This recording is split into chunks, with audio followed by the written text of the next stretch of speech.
একটি বিশেষ স্পর্শকাতর সময় পার করছি।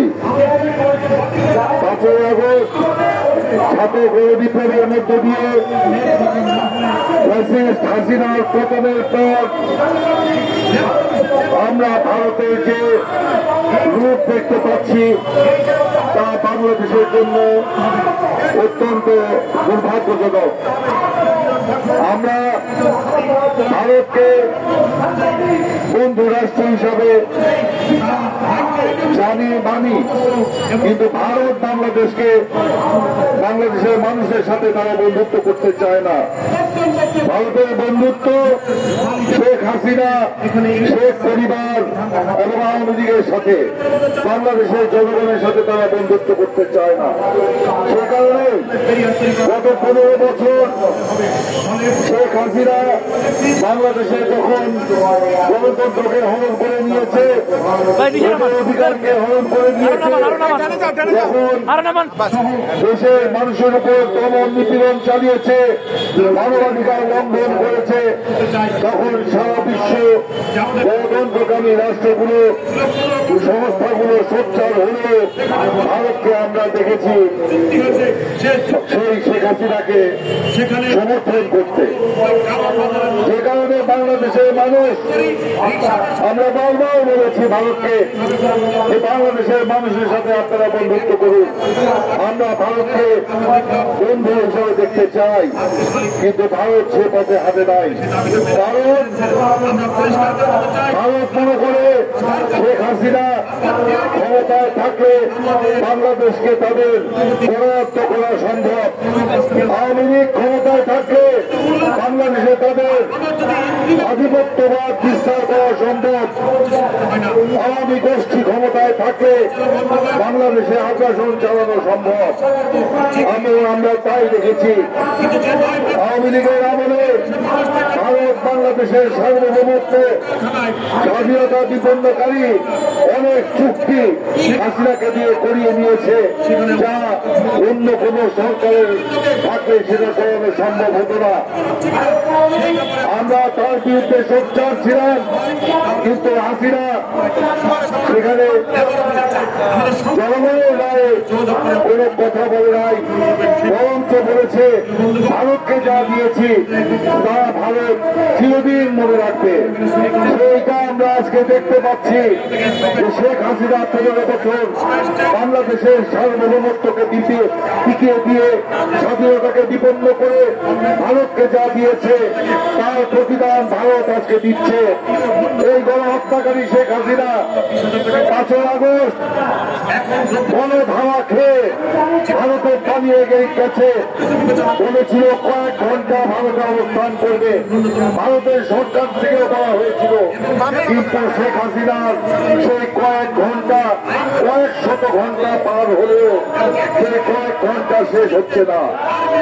আমরা দেখছি সেখানে শেখ হাসিনা মোদী সরকারের রাষ্ট্রীয় প্রটোকলের থেকে সেখানে একজন মন্ত্রীর সকল মর্যাদা সম্মান ভোগ করে সেখানে বসে বাংলাদেশ বিরোধী ষড়যন্ত্র করছে।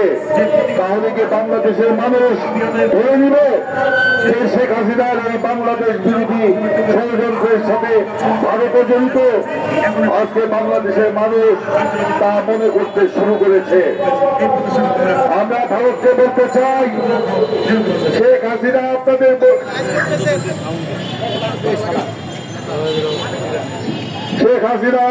বন্ধু হতে পারে, শেখ হাসিনা বাংলাদেশের বন্ধু নয়। শেখ হাসিনা গণশত্রুতে পরিণত হয়েছে। তিনি গণহত্যা চালিয়ে, গণবিরোধী কাজ করে গণশত্রুতে পরিণত হয়েছে। সেই গণশত্রুকে ভারত আশ্রয় দিয়েছে। ভারতের আশ্রিতা শেখ হাসিনা সেখানে বসে ষড়যন্ত্র করছে। আমরা এর প্রতিবাদ করছি। আমরা বলছি অবিলম্বে শেখ হাসিনাকে বাংলাদেশে ফেরত পেতে হবে। আর গতকাল আমরা দেখলাম ভারতের ক্ষমতাসীন দল বিজেপির এক নেতা শুভেন্দু তিনি বলেছেন শেখ হাসিনা নাকি শেখ হাসিনা নাকি বাংলাদেশের প্রধানমন্ত্রী এবং ডক্টর ইউনূস নাকি অবৈধ এবং শেখ হাসিনা নাকি অচিরেই বাংলাদেশে ফিরে আসবেন। বাংলাদেশের আন্তর্জাতিক বিমানবন্দরে তাকে নাকি সেলুট দিতে হবে বাংলাদেশের সামরিক বাহিনীকে। এটা আকাশ কুসুম কল্পনা। সুরেন্দ্রের বক্তব্য আমরা তীব্র প্রতিবাদ জানাই। বাংলাদেশের ছাত্র গণবিপ্লবে হাজার হাজার ছাত্র তরুণের যে আত্মদান, সেই আত্মদানকে তিনি বৃদ্ধাঙ্গুলি প্রদর্শন করেছেন তার এই বক্তব্যের মধ্য দিয়ে। শেখ হাসিনা ভারতে আশ্রয় নিয়েছে, পালিয়ে গেছে। তিনি বাংলাদেশের প্রধানমন্ত্রী নন, তিনি বাংলাদেশের গণশত্রু। শেখ হাসিনাকে বাংলাদেশে আমরা ঠিকই ফিরিয়ে আনবো, সেটা প্রধানমন্ত্রী হিসাবে নয়, গণশত্রু হিসাবে বিচার করার জন্য তিনি বাংলাদেশে তাকে অচিরেই ফিরিয়ে এনে তাকে বিচার করা হবে।